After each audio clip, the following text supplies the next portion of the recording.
একটু মন চাইলো তো বিরিয়ানি, কারণ আই এম বিরিয়ানি লাভার। তো হ্যালো গাইস, আসসালামু আলাইকুম। কি অবস্থা সবার? সবাই কেমন আছেন? আমি বিপা চলে আসলাম আরো একটা নতুন ভিডিও নিয়ে।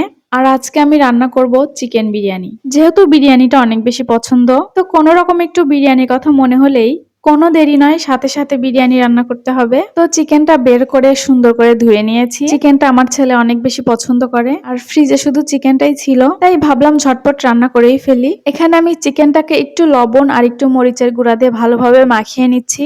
আর এইদিকে প্যানে আমি একটু তেল ঢেলে নিচ্ছি, কারণ মাংসগুলোকে আগে একটু ফ্রাই করে নিব। চিকেনটা ফ্রাই করে নিলে কিন্তু মাংসটা একটু শক্ত হবে, আর চিকেনের হালকা যে একটা গন্ধ থাকে সেটাও চলে যাবে, আর খেতে অনেক টেস্টি হবে।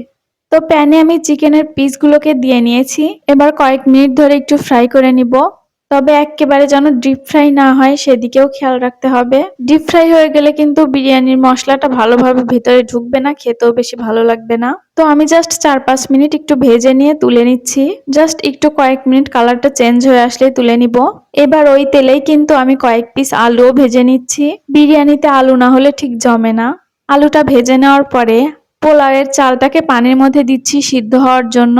পানিতে কিন্তু আমি সব মশলা দিয়েছি আর হালকা একটু তেল দিয়ে নিয়েছি। রাইসটাকে আমি পুরোপুরি সিদ্ধ করব না, 80% সিদ্ধ করে নিব। আর এইদিকে ফ্রাই করা চিকেনগুলোতে আমি বিরিয়ানির সব রকমের মশলাগুলো দিয়ে নিচ্ছি। টক দই, বিরিয়ানি মশলা, এছাড়াও বাকি যেসব মশলাগুলো আছে সবগুলো দিয়ে নিচ্ছি। আর দিয়ে নিচ্ছি ভেজে রাখা পেঁয়াজ। আর বিরিয়ানিতে কিন্তু এই পেঁয়াজের বেরেস্তাটা ব্যবহার করলে বিরিয়ানিটা অনেক বেশি টেস্টি হয়। তো আজকের বিরিয়ানিতে কিন্তু আমি কোনো রকমের কাঁচা পেঁয়াজ ব্যবহার করব না, পেঁয়াজ বেরেস্তা দিয়েই আমি রান্নাটা করব। তো বিরিয়ানি রান্নার সমস্ত উপকরণ দিয়ে নেওয়া হয়ে গেছে। এবার আমি সুন্দর করে ম্যারিনেট করে নিচ্ছি। আর এটা ম্যারিনেশন করে রেখে দিব প্রায় 30 মিনিটের মতো। এতে করে কিন্তু টেস্ট আরো অনেক বেশি ভালো আসবে। আর এইদিকে আমি যে পানিতে চালটা সিদ্ধ করতে দিয়েছিলাম, চালটা কিন্তু সিদ্ধ হয়ে গেছে। আর চালটাকে আমি পানি ঝরিয়ে নিয়েছি। এবার রাইসটা আর মাংসটাকে আমি ভালোভাবে সেট করে নিচ্ছি। তো চিকেনটাকে কিন্তু আমি 2টা লেয়ারে সেট করে নিচ্ছি। আর এখানে সবগুলো চিকেন দেওয়া হয়ে গেছে। এবার এর উপরে আমি আবার রাইসটা দিয়ে নিব।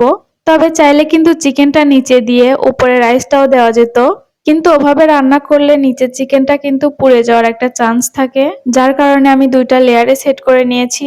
এদিকে আলুটাও আমি রাইসের মধ্যে ভালোভাবে দিয়ে নিচ্ছি। আর ওপরে দিয়ে দিচ্ছি পেঁয়াজ বেরেস্তা, কাঁচা মরিচ, বিরিয়ানি মশলা, আর দিয়েছি একটুখানি ঘি। ঘিটা কিন্তু জমেছিল, যার কারণে আমি হাত দিয়ে দিচ্ছিলাম। এবার কিন্তু বিরিয়ানির হাঁড়িটা আমি চুলোয় দিয়ে দিচ্ছি দমে রাখার জন্য। হাঁড়ির মুখটাকে ভালো করে ঢাকনা দিয়ে বন্ধ করে দিয়ে দিচ্ছি। আর ঢাকনার উপরে দিয়ে দিচ্ছি শিল, যাতে ভেতর থেকে ভাপটা বের হয়ে না যায়। অবশেষে প্রায় আধা ঘন্টা পরে কিন্তু আমার বিরিয়ানিটা একদম রেডি হয়ে গেছে। এবার আমি ঢেলে নিচ্ছি। তো বিরিয়ানিটা ঢেলে নেওয়ার পরে কিন্তু খুব সুন্দর একটা ঘ্রাণ আসছিল। অবশেষে কিন্তু আমার বিরিয়ানিটা একদম রেডি। আর এখানে আমি বিরিয়ানিটা খেতেও বসে গিয়েছি। মাশাল্লাহ মাশাল্লাহ, বিরিয়ানিটা কিন্তু অনেক বেশি টেস্টি হয়েছিল। তো আজকের ভিডিওটি কিন্তু এই পর্যন্তই ছিল। সবাই অনেক বেশি ভালো থাকবেন, সুস্থ থাকবেন। দেখা হয়ে যাবে নেক্সট ভিডিওতে। আল্লাহ হাফেজ।